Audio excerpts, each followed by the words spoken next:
press the bell icon on the YouTube app and never miss another update. Hello children, so we are in biomolecules and today as usual we are discussing the nucleic acids, which was our last discussion. So we are discussing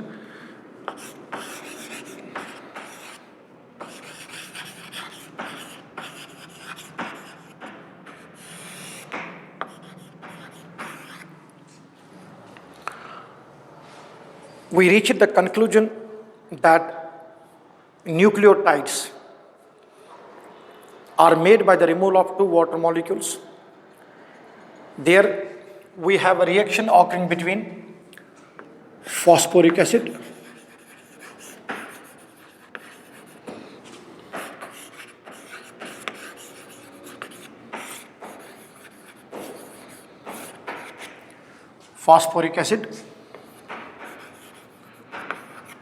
plus pentose sugar plus nitrogenous base. Here also one water molecule is removed and here also one water molecule is removed. So when a nucleotide is made, the nucleotide molecules are held with each other by what's the linkage I said last time. So one nucleotide is attached to other nucleotide by what linkage? Phosphodiester linkage. Phosphodiester linkage. Now we will go in the concept and understand it, how exactly the nitrogenous bases and the phosphodiester linkage is made. So as we have mentioned out, in the present discussions when I show nitrogenous base, there are two nitrogenous bases. What are they? We have purines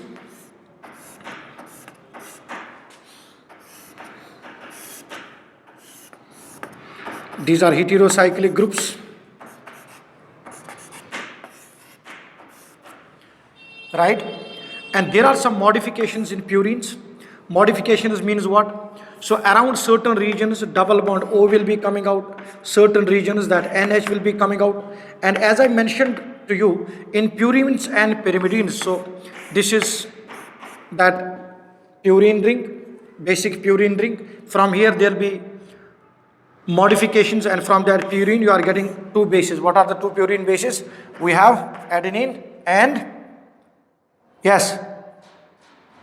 adenine and guanine. And in pyrimidine, as usual, so we have the modifications of the pyrimidines. When the modification of pyrimidine will occur, so what we'll get here? Modification of pyrimidine will give you what? Faster. It will give you thymine, cytosine and uracil. From there also at different regions NH and C double bond O groups will come out, and those CO and NH from two different bases will be responsible for the formation of what bond? Hydrogen bond, which is present in the basic DNA structure. I've just given you the basic structure of pyrimidine and basic structure of purine. Am I clear? Now when the nucleotide, from now on, when I'll show the base, any base if I show, I will directly show base by S square. Purine base or pyrimidine. I'll write base here, it will be purine or pyrimidine. Is it clear or not? Or am I clear? Good. Now have a look on the discussion now. So when phosphodiester linkage is developed, what is happening is, last time we have learned, actually it is the ATP molecule, which when DNA synthesis is happening, ATP molecule is broken down into adenosine monophosphate, that's AMP, adenosine monophosphate plus PPI. This PPI is broken by pyrophosphatase PPI. It is broken up by pyrophosphatase and you are getting two PI molecules. So the nucleotide formation, when dinucleotide is made by phosphodiester linkage, it's not a common hydrolysis process, it's not a common dehydration process that's happening. So you have two phosphate groups removed, and then water molecule removed by the linkage of that remaining phosphate group which is present on that adenosine monophosphate, and it is adenosine monophosphate, guanosine monophosphate, or cytidine monophosphate, or thymidine monophosphate. These are groups like adenosine monophosphate, you can have guanosine monophosphate, then you can have thymidine monophosphate. These are the names: guanosine, thymidine, then cytosine monophosphate. These are engaged in phosphodiester linkage when polynucleotides are made. Let us see one dinucleotide formation that occurs here. Be clear with this understanding. So I'm talking about DNA. So we have deoxyribose. We have deoxyribose. If it's not DNA, if it's RNA, it will be ribose, basic structure. So oxygen, then linked here. I'll not show different groups here. Mention out here. What's the group here? It is CH2, then O linked to P, double bond O, O minus, O minus. So this is which carbon? 5 prime. This is which carbon? 3 prime. From 3 prime, this is nitrogenous base. I'll write down nitrogenous base here. So this is base. Now from here, what is developed? Phosphodiester linkage. We have learned how phosphodiester linkage is made. Yes, last time in the class. So the phosphodiester linkage will be developed between 3 prime and 5 prime. Have a look on this carefully. So here what do you have? OH group. Let me represent it here again. We have got OH group. Here you have again what is coming, what is bonded here? Nitrogenous base again. Now this nitrogenous base is attached by what linkage? N-glycosidic bond. Again here you have what? N-glycosidic bond. You have N-glycosidic bond here also. Now here the group which is present is CH2. Understand it well. Here the group which is present is CH2, which is linked to oxygen. And then that has phosphate group. So CH2O has come. I'll just change it here. We have CH2. Then we have O. Correct or not? Which is linked to what? P. Then you have double bond O. This one. Then you have O minus. Then you have OH here. It can also be in the form of OH. Right? Because in the medium it will be in the dissociated form. So it will be O minus here. OH and OH. When the bond formation between the two will occur, what will be removed? Water molecule. So what's the link here now? Oxygen. Now look here, it is CO. So CO is ester bond, right? Ester link. Again here you have CO. It is ester. So there are two esters present on a phosphate group. So around the phosphorus there are two esters. So it is phosphodiester linkage. Did you get my point here? Clear or not? So what is the linkage present here? It is phosphodiester linkage. So what is the functional group present in a phosphodiester linkage? You can see C. I'll draw it full. CO. This is from one ribose. This is 5 prime. Then you have CO from one more ribose. Yes. So you got CO from one more ribose. Then these two are linked by, we have P, CO, then you have P, double bond O, O minus, these are linked. So CO, it is ester. CO again here, it is ester. Phosphor in this, so it is phosphodiester linkage. This is our phosphodiester linkage. So in phosphodiester linkage again, what is removed here is 1 mole of water. So water molecule has been removed here. When a dinucleotide, when a nucleotide is made, 2 water molecules are removed. Here also 2 more water molecules will be removed, right? So and when phosphodiester linkage is made, 1 more water molecule will be removed. So total number of water molecules removed will be 5 in forming a dinucleotide. So whatever the base it is present here. So we have, which end is this? 5 end. And this end, this is which carbon? 3 prime. This is 5 prime. I told you to differentiate it from the carbons of nitrogenous bases, we are writing 5 dash. So we pronounce it as 5 prime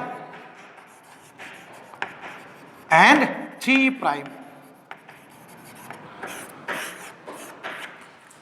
5 prime, 3 prime. That's what I will take into consideration. Am I clear or not? Good.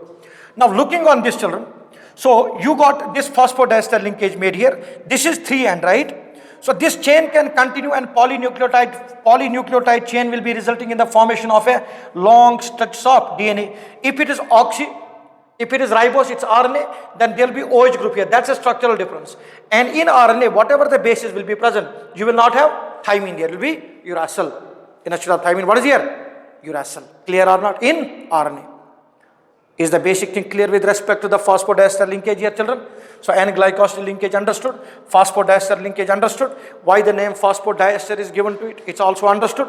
Now let us see how polynucleotides will be made. Now you understood that every time there will be 5' group, and if you keep elongating the chain, at the end 5 end will always be free, at the end 3 end will always be free, right or not? So when you are drawing a DNA strand, as I mentioned previously, you will write 5', 3'. So DNA synthesis, remember, DNA synthesis occurs in the direction of 5' to 3', because everywhere there is addition of nucleotide at what end? 3' end.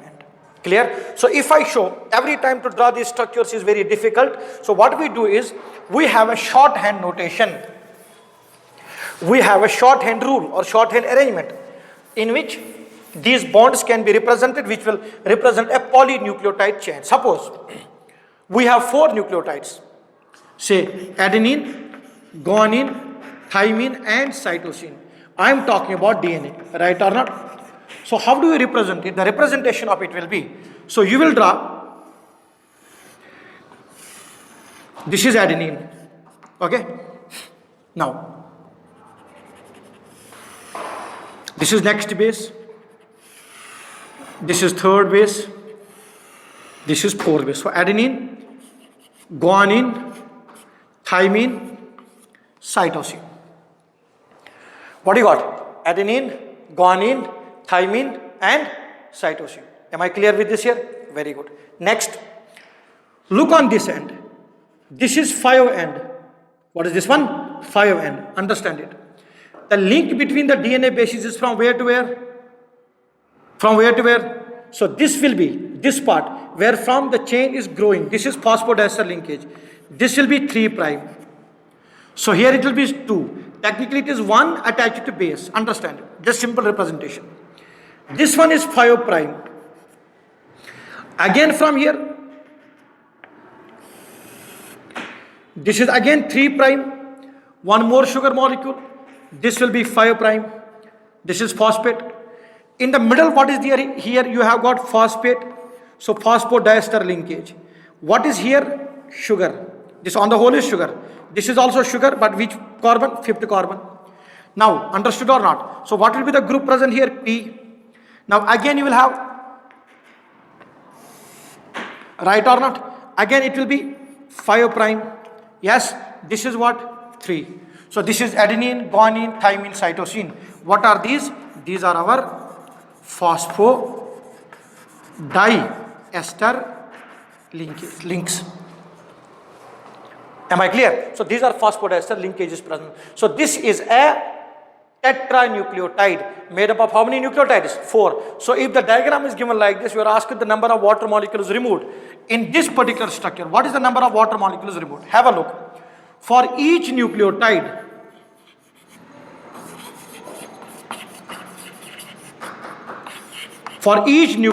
what is the number of water molecules removed during the formation? 2.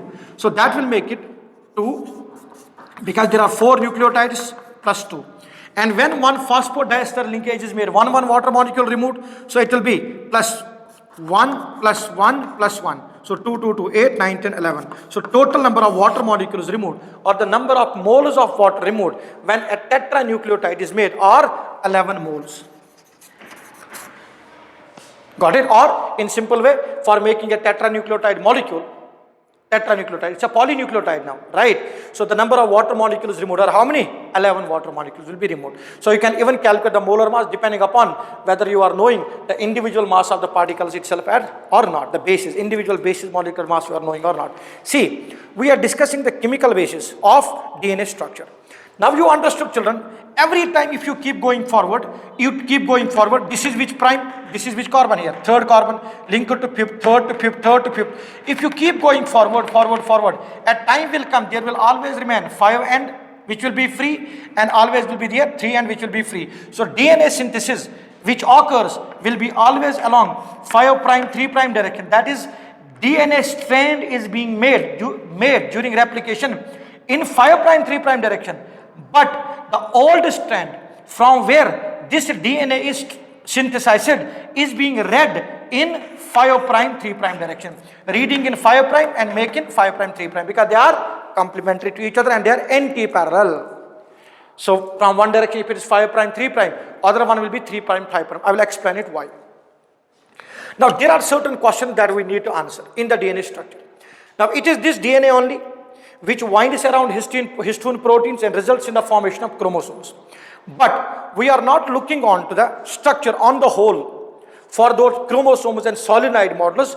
We will look how this DNA, the DNA strands are oriented, a double helical structure of DNA is oriented with itself, so that all the properties of the DNA that we study in our molecular biology are exhibited by it. Did you get the molecular basis of DNA clear here? Yes. So we have a simple rule now. What is this one now? Understand it.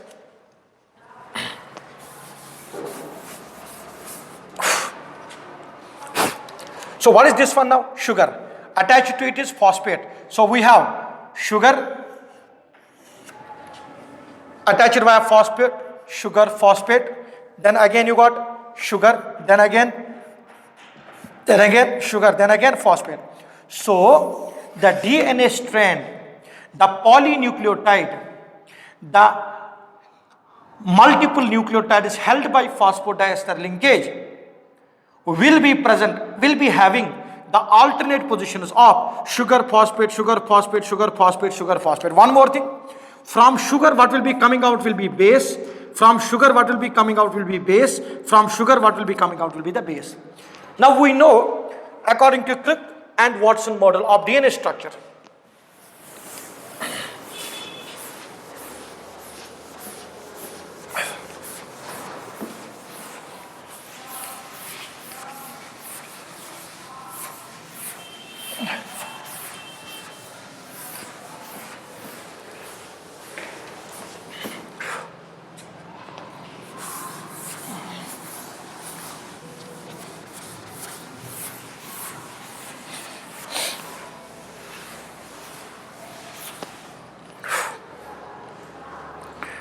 let us now have a look on the three-dimensional structure of DNA.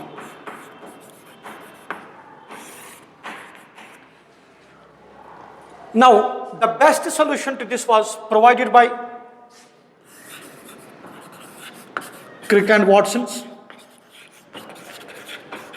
Crick and Watson double helical structure model.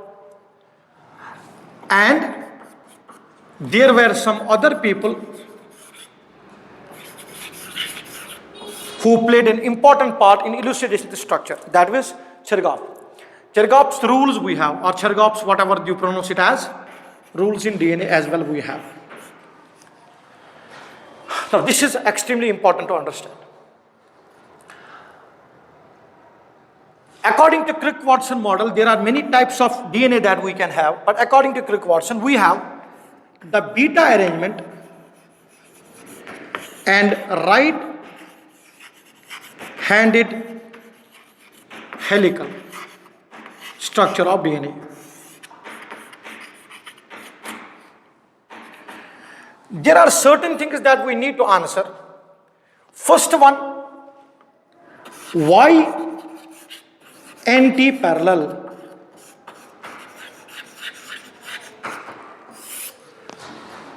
We know,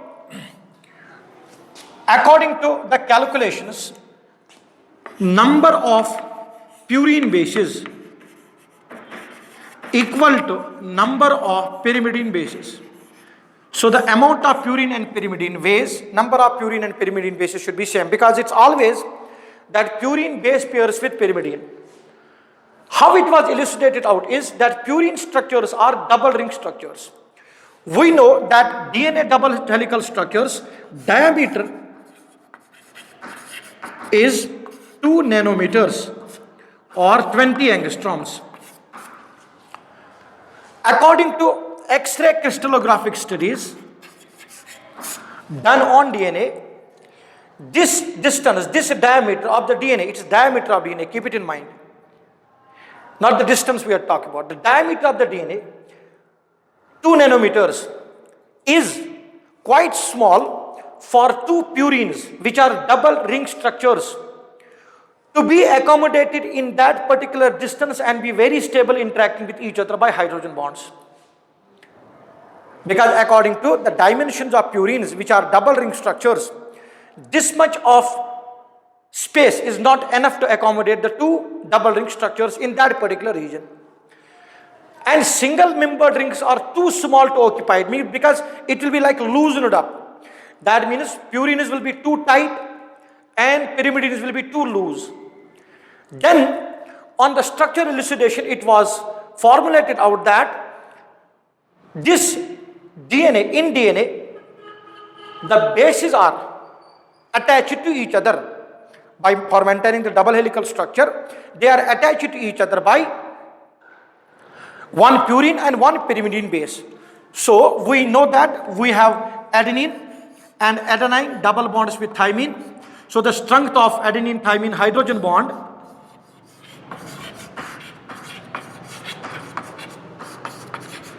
So two hydrogen bonds are made between adenine and thymine. Then you have guanine is attached to cytosine by a triple bond. However, on looking onto the energy consideration of the DNA, it was found out that in a particular strand of the DNA which was given, on the basis of AT and GC content, when they analyzed the energetics of that molecule, they found that the DNA is much more stable than what is expected from hydrogen bonds. It means there are some other forces also operative in the DNA molecule which is further stabilizing it, because the net energy enthalpy change during the formation of that particular DNA strand was much higher negative. Much higher negative means the amount of energy lost was more than what we could expect from adenine, thymine and guanine, cytosine, double and triple bonds respectively, hydrogen bonds. And remember that when the DNA unwinds, means when the old strand is to be replicated and a new strand is to be made during replication or semi-conservative nature of DNA, right? So during that time, what does happen is these hydrogen bonds are broken by helicase. That's altogether different molecular biology discussion. So it was elucidated that there are some other forces operative, and those forces were called as stacking forces. What exactly does the stacking force mean? These are van der Waals forces that exist between the base pairs. I will explain all the forces. Stacking forces are van der Waals forces. Like in chloroplast, those chloroplast thylakoid membranes are one onto each other. Similar way, nitrogenous bases are also surface-wise interacting with each other. Means one nitrogenous base pair is interacting with one nitrogenous base pair interacts with the other nitrogenous base pair by some particular hydrophobic interactions. Why? Because I have said it earlier that these nitrogenous bases are aromatic bases, heterocyclic aromatic compounds, and we know these aromatic compounds are non-polar. So if they are non-polar, the only forces that will be operative between these bases, leave it. Polarity is exhibited by these molecules when I said adenine, thymine, guanine and cytosine have got on their nitrogens and carbons, C double bond O and NH groups. So it is these regions only which are the site of hydrogen bonding, because we know C double bond O and NH can undergo hydrogen bonding. How? Two electronegative atoms held by a bridge, which is proton here, hydrogen here, right? So hydrogen bonding can come into play. Yes or no? Is my statement clear? Right. So looking on this, they are non-polar. If they are non-polar, so will they hate water or they will love water? Because already the molecules have already made hydrogen bonds here. So they would always try to be away from water. Now that makes the basic of the concept that I am going to discuss. Now, why does DNA have helical structure?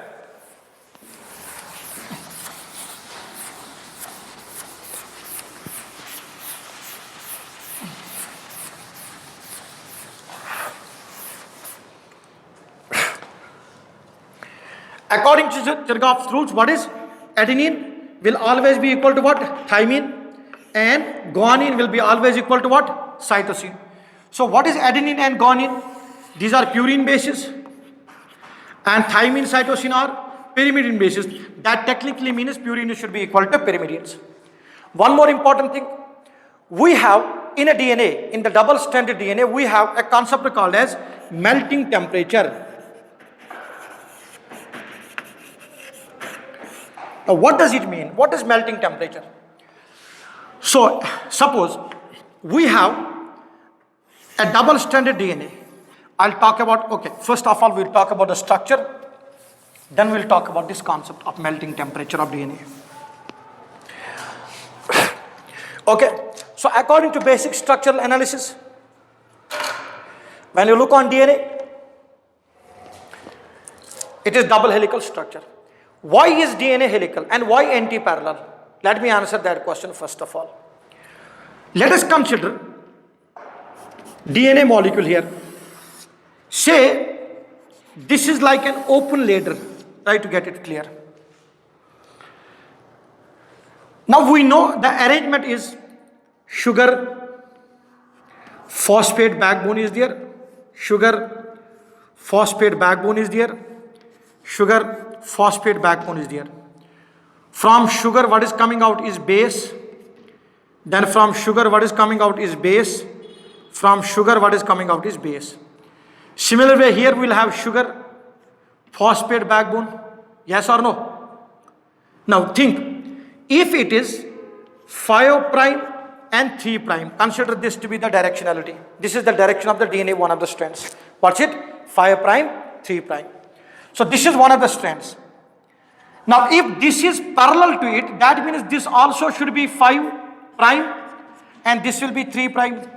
Again you will have sugar phosphate, then again sugar phosphate, then again sugar phosphate. So here from the sugar the base will be projected outwards.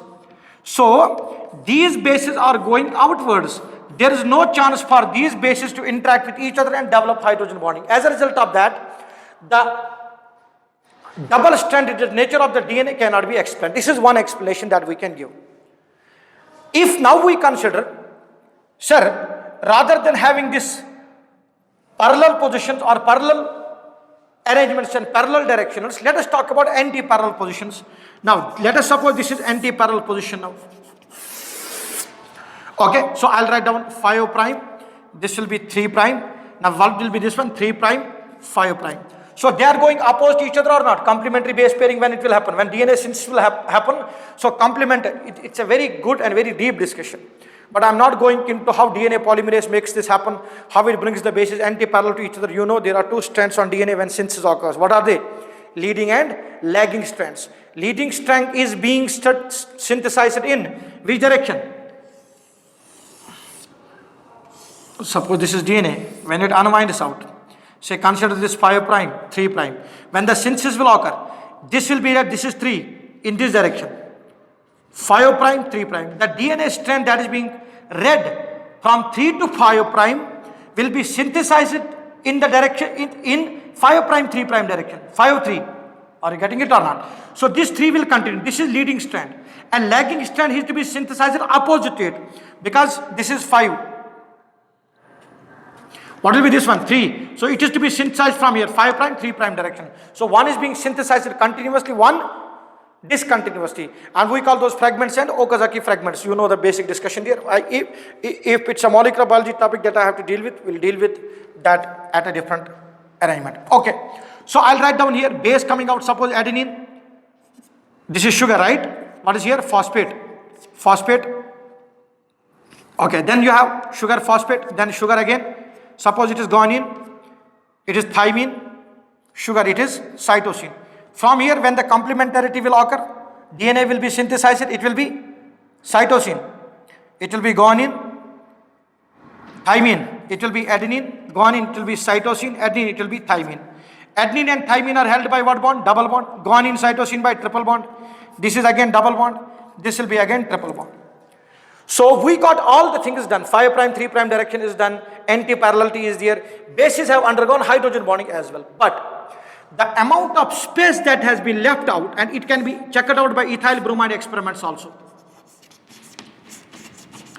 Okay. However, in between the bases,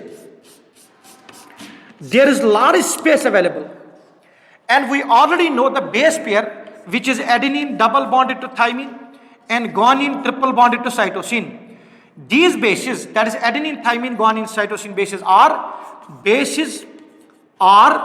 non-polar, and this DNA is in the cell. Most part of the cell is covered and contained by water. So in these holes, there is a greater chance, this is a space left out, there is a very high chance that water can enter in. If water enters in, then guanine, cytosine, which are held by hydrogen bonds, these guanine, cytosine will start to have hydrogen bonding with water rather than with each other. So these bonds will be disrupted, these bonds will be broken off, because now C will have its attention towards water and G will have its attention towards water. So hydrogen bonding between GC will be removed out, broken down, because the arrangement has been oriented towards other direction itself. So once hydrogen bonds are broken, which is maintaining the double-stranded nature, if these are broken, the DNA strands can go out and it can completely lose out all the activities that it has, that it performs, what have been seen experimentally. Because different experimental investigations done on DNA, and whatever the characteristic properties of the DNA are there, they are due to double helical structure. Now this is a later type structure in which anti-parallel positions, I have told you there are anti-parallel positions given, but the amount of the space available between the DNA nucleotides, that is bases, is so high that it's extremely unstabilizing. Maybe you might ask me, sir, this sugar phosphate backbone which is present here, is it not unstabilized due to water? No, because this is sugar phosphate backbone, and we know phosphate has got charge on it, and even sugar from certain molecules, certain regions can interact with water. Or yes or no? So phosphate with a negative charge is able to interact with water. So this is why this sugar phosphate backbone acts as a scaffold. This acts as a backbone for the DNA strands to come into play. So DNA double strand structure, if you take, it is sugar phosphate backbone interacting with the polar medium, and the non-polar hydrophobic nitrogenous bases are projected inwards.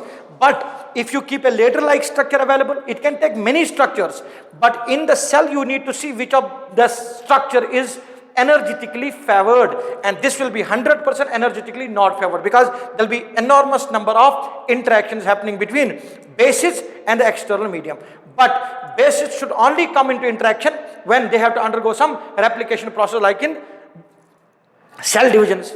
Or yes or no? So for that to happen, this is the reason why DNA winds around histone proteins to protect itself from different types of enzymes from breaking. Because once it is wound in a chromosome, the exposure of the DNA segments to the incoming reagents is very less. That's why, children, whenever DNA replication has to occur, histone proteins will be lost, nucleosome model is lost, DNA opens out. As the DNA opens out at certain regions, replication occurs. Understand?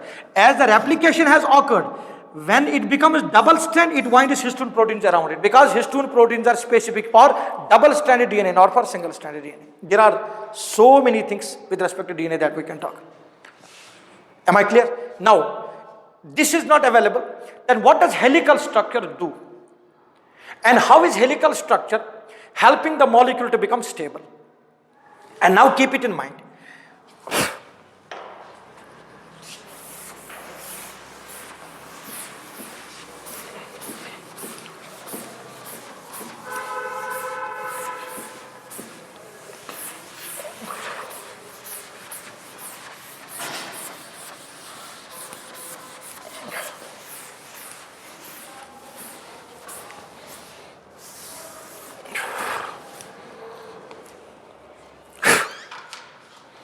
Right, children? Okay.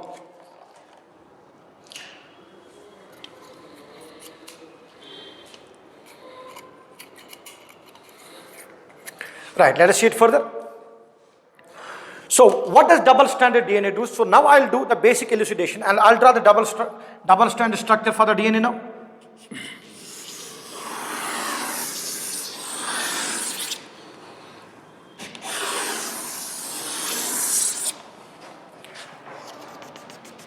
Along a particular axis.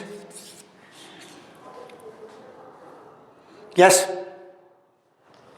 it's not up to mark. So this is, say, P. This will be 5 prime. Phosphate is attached to sugar. Yes, phosphate is attached to what? Sugar. Again to phosphate, sugar. Then phosphate, then sugar, phosphate, sugar. So on and so forth. Hope you understand it now. From sugar, what is coming out? Base. Sugar base. From sugar base. From sugar base. Got it? Adenine, guanine, thymine, cytosine, so on and so forth. I will show only one strand here for you now.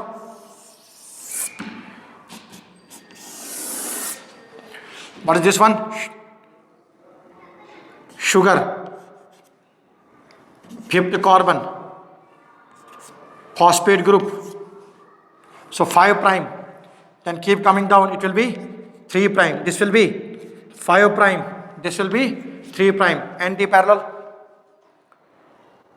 or right or not? So let me draw it more properly now. You understood now. There is sugar phosphate backbone available.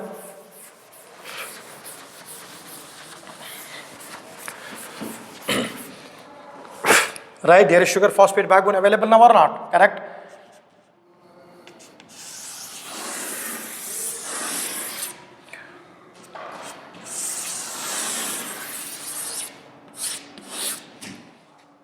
So somewhere more, somewhere less, you can talk about that later. But this is not up to the diagrammatic way. So these bases, now that's a point that I need to show. So there is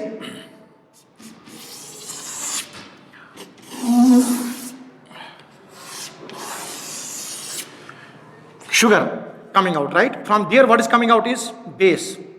Suppose it's adenine. Then again you have sugar, this will be 5 prime and this will be 3 prime for us. Now again you have sugar here, from there is thymine base coming out. Now this is ring structure, this is also ring structure base. I'll mention it down as adenine, this is thymine. Then from sugar, say this is guanine, and from sugar this is cytosine. This is cytosine. What's the bond existing between these?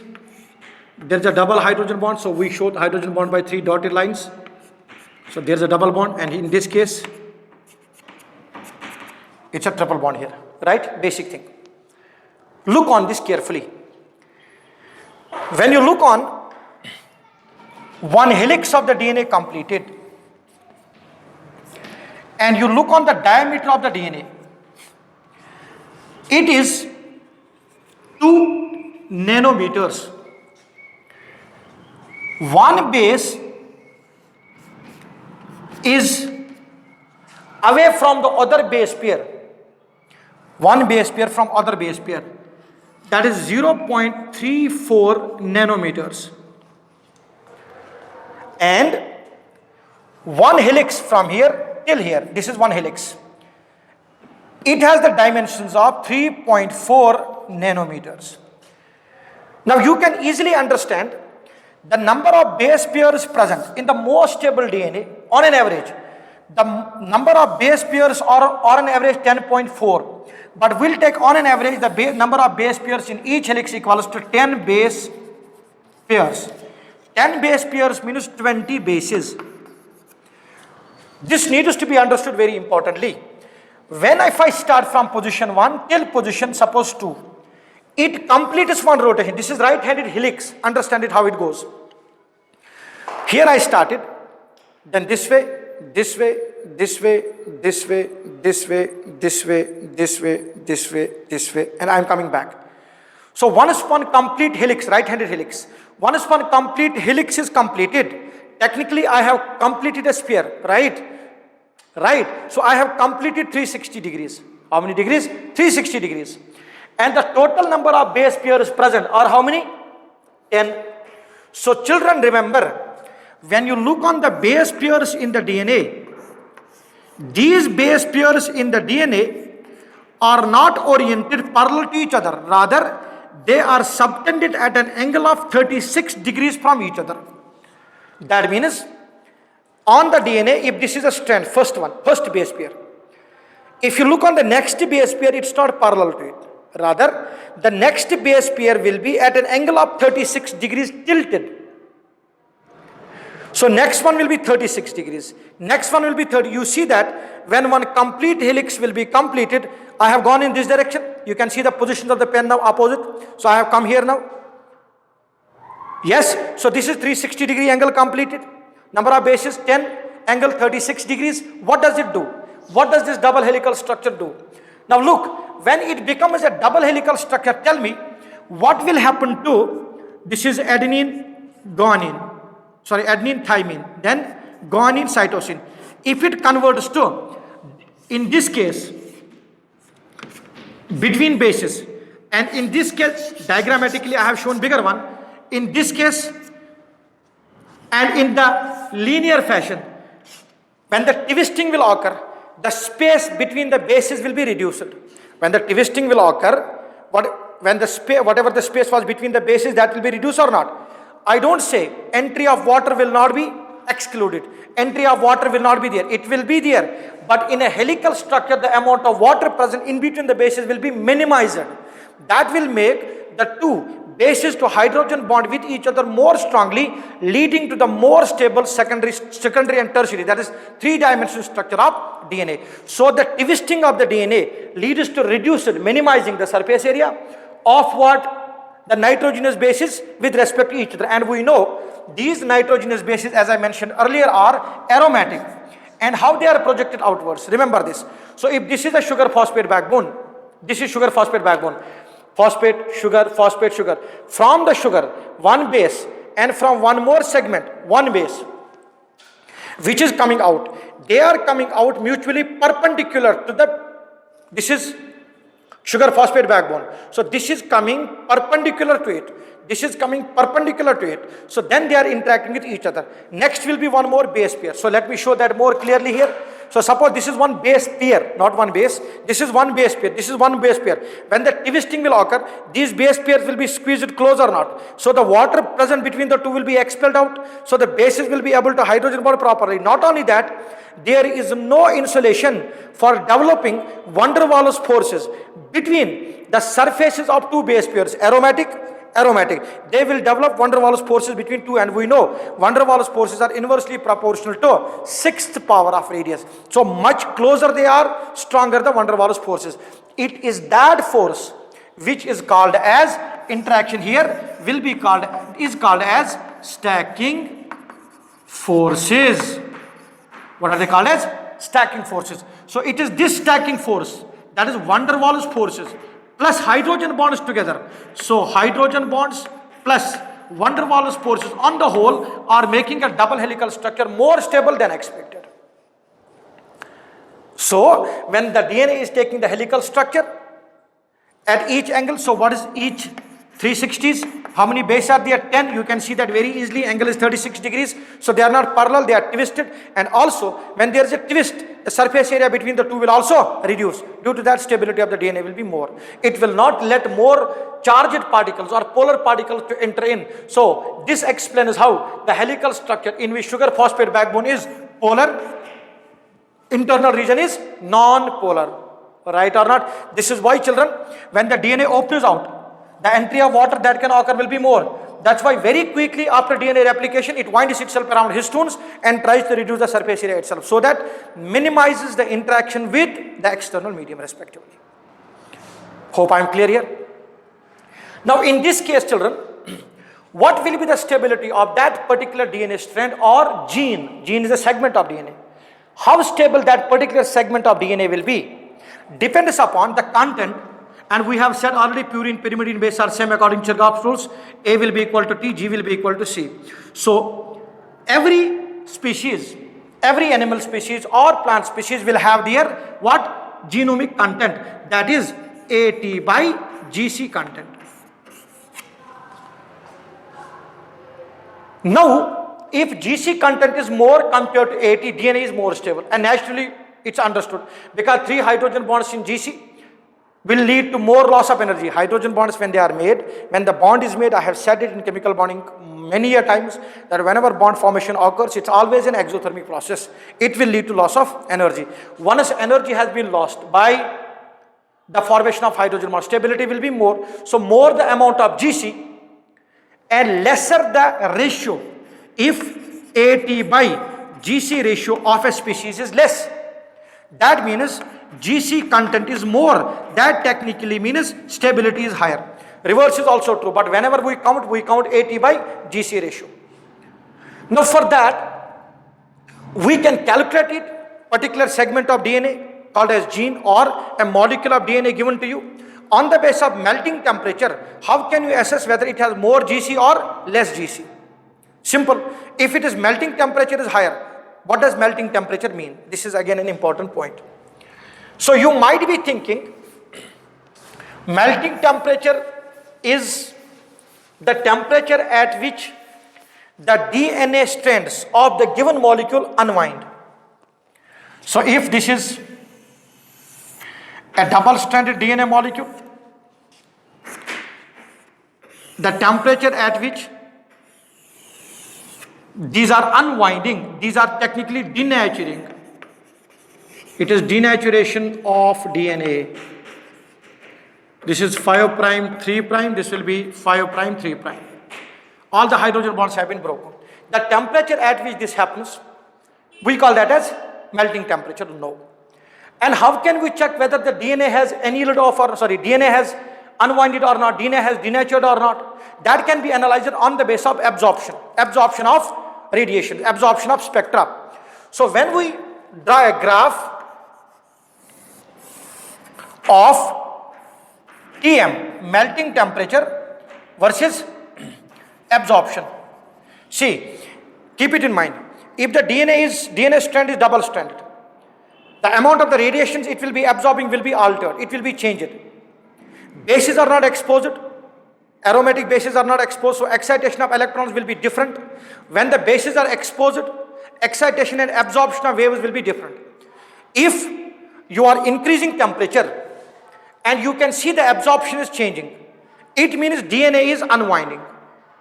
And if you reach a stage wherein you are increasing temperature but there is no change in the absorption at all, it's a clear-cut fact that whole of the DNA has been unwound. But when whole of the DNA is unwound, the temperature at that time is not melting temperature. Got it? So when we plot melting temperature when we plot it of temperature with respect to absorption, you understood or not? So when the DNA is double-stranded in the helical form, the bases exposed are less, the radiation absorption will be altered, will be different. However, when the base unwinds, as you are increasing the temperature, absorption is also altering, right or not? So at time comes when there will be no change in the absorption spectra at all, indicating that it has completely opened out now. So all the bases are completely exposed. And there will be some maximum absorption for every DNA molecule, depending upon its genetic content, that is nucleotide content. Say very simple. So this is the absorption and this is temperature. Now, you keep increasing, at time comes after which there is no more absorption change at all. It indicates that the temperature has been unwound. But melting temperature is the temperature, it is melting temperature, it is the temperature at which half of DNA is unwound. That is, DNA gets unwinded. Half of the given DNA gets unwinded. We call such a temperature as melting temperature. So this will be the melting temperature of that species. So if I draw one more graph, children, suppose this way I am drawing the graph. And you understood what is melting temperature? Melting temperature of DNA is the temperature at which half of that DNA is unwound. I have drawn one more graph. Say I get melting temperature Tm2, I will say here. So if I got melting temperature here, it means that the amount of energy needed to unwind the next molecule is more. That technically means GC count will be high, because more the amount of GC, higher will be the energy required to break the hydrogen bonds, because guanine cytosine contain more means there will be more triple bonds. More triple bonds means more energy will be required to break triple bonds compared to double bond. Thus the melting temperature will alter. So melting temperature gives you a clue. What? Melting temperature gives you a clue of GC content of DNA and also ratio of AT by GC. If the ratio AT by GC is less, keep it in mind, A equals to T, G equals to C. So in biology, molecular biology topics, you might be required to solve the questions, how much is the adenine content, how many units of adenine are present here. On the basis of this, AT by GC equals to a specific value. For every species, AT by GC content is varying. It definitely will vary, because even in melting temperature scales will show the same to you. So melting temperature is the temperature at which half of the given DNA is unwound. Absorption will change, I explained it to you. So on the basis of AT by GC content also you can find out whether what the DNA is stable or less stable, because AT content more means it's less stable, it is melting temperature will also be less. Basic thing, children. Did you understand it or not? Clearly? Then you see the double helical structure of the DNA on the final front now. What can I draw now?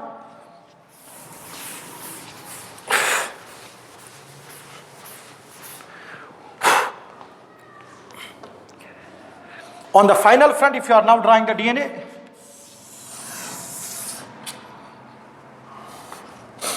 structures I am never able to draw properly.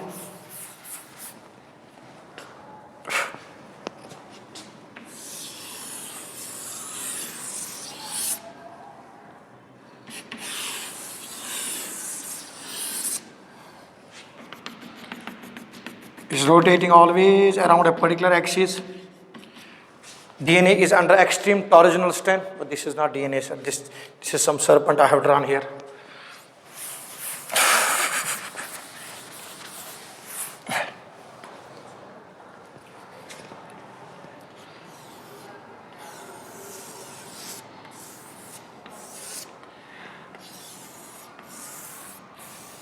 Okay, somehow it's good.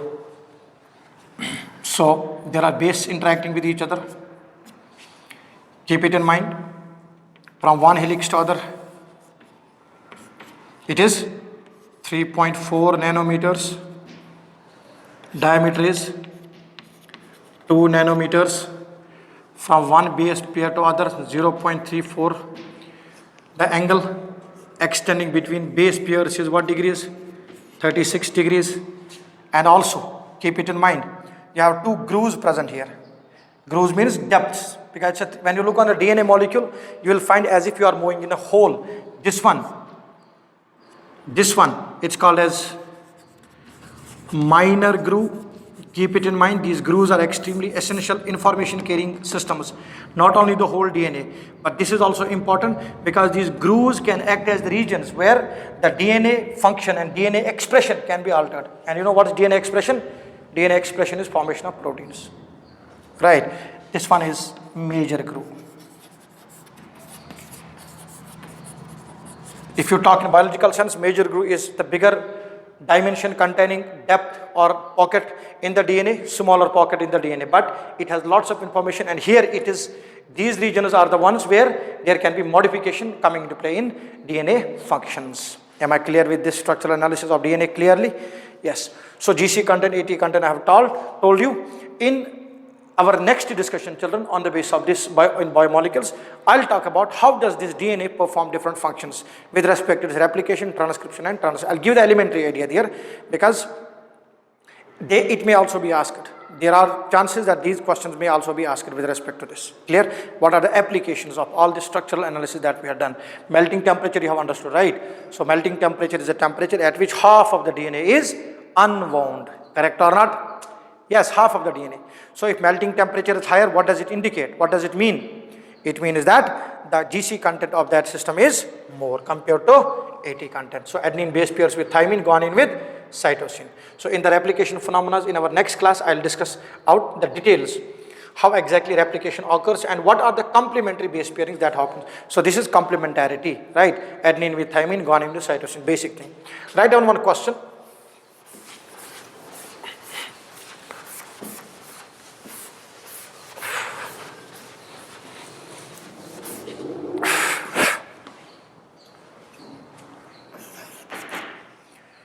Right, this is with respect to E. coli, okay?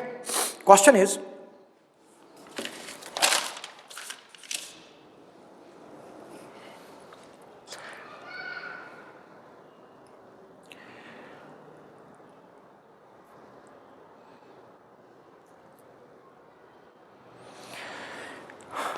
write down in E. coli,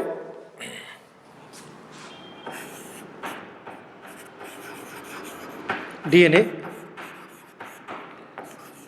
AT by GC ratio is 0.93. AT by GC ratio is 0.93. If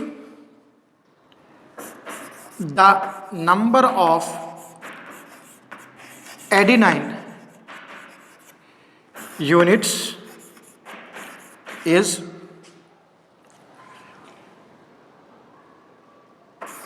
435,000. 435,000 units. 435,000 units.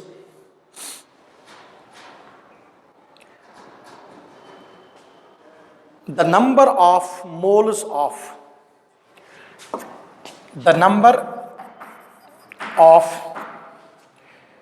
G units are, so you can make it 46500 also, so that calculation becomes easier. If the number of adenine units is 46500 units, the number of guanine units are, options are, first option 2 lakh, 3 lakh, 4 lakh, 4,50,000. Give it a thought and solve it.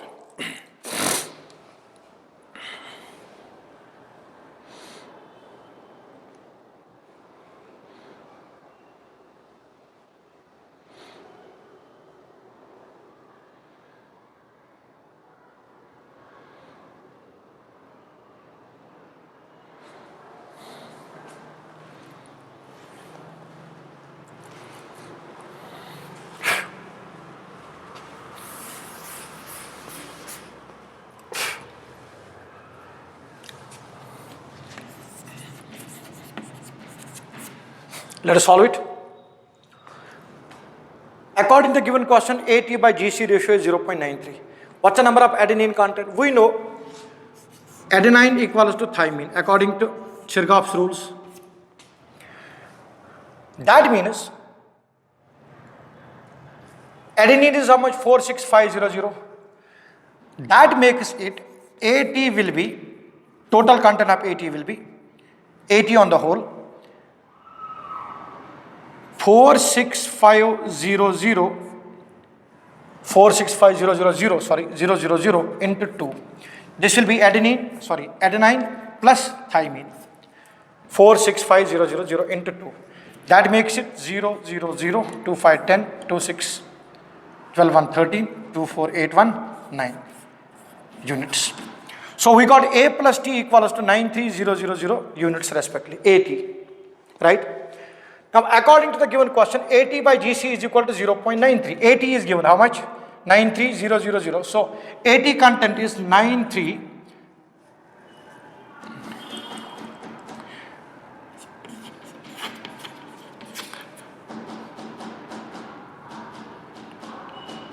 Right? 93 lakhs. 80 by 0.93 will be G plus C. Transfer the ratio. AT is this much. AT by GC is equal to 0.93. So I transfer the equation back. So it will be 93. Goes up 2 places, minus 2 will be added or not? 93 into 10 to the power minus 2, that makes it plus 2 here. 93 ones, so it will be 1 0 0 0 0 0 0 0 equals to G plus C. Our question is calculate the amount of G. We know G will be equal to C, right? Because guanine triple bonds with what? Cytosine. So cytosine guanine will triple bond, right or not? Adenine, thymine, guanine, cytosine. So G equals to C. Can I say 1, 2, 3, 4, 5, 6, 7 equals to 2G? So what will be the amount of G equal to? 5. 1, 2, 3, 4, 5. 1, 2, 3, 4, 5, 6, 7. It will be 50 lakhs. So you can see the other calculation. So it is 4,50,000, right? It will be 5 lakhs itself, correct? So answer is none of these. So if you want to beat to the closest value, it should be 4,50,000, and you can alter the options and make it 50 lakh respectively. Hope you got the point. 50 lakh or 50,000, you can just have a calculation on it. So 0, 0, 0. The main thing is to tell the content here, to tell what exactly I'm talking about, right? So AT by GC is given 0.93. According to question, A was given, but we know A equals to T. So AT content on the whole comes 1, 2, 3, 93 lakh units. That is AT is 93. So AT content is 93 divided by 0.93. So 93 lakhs, right? 1, 2, divide by 93, and then 2 more zeros will be added. So it will be 1. So 1, 2, 3, 4, 5, 6, 7. Okay, so then divide by 2 will be the correct answer for this. Oh yes, can you see it out clearly? Basic calculation. So how did I solve the question? Very simple. AT by GC equals to 0.93. AT was given. So I wrote AT by 0.93 equals to GC. But we know G equals to C. So I can write 2G equals to this value. Then I can solve for G, the total value divided by 2. This is how we can solve this question. Did you follow it or not clearly? Right. So if the question is given in terms of melting temperature, have a look on the temperature values, and accordingly you can check which will have more GC content compared to AT content. So in our next discussion, children, we will start a discussion on different phenomena, different processes, or different types of properties shown by the DNA double helical nature. So that is the formation of DNA from DNA. Then we can have transcription and translation phenomena. That will be done in the next class. Am I clear? Fine. Thank you, sir.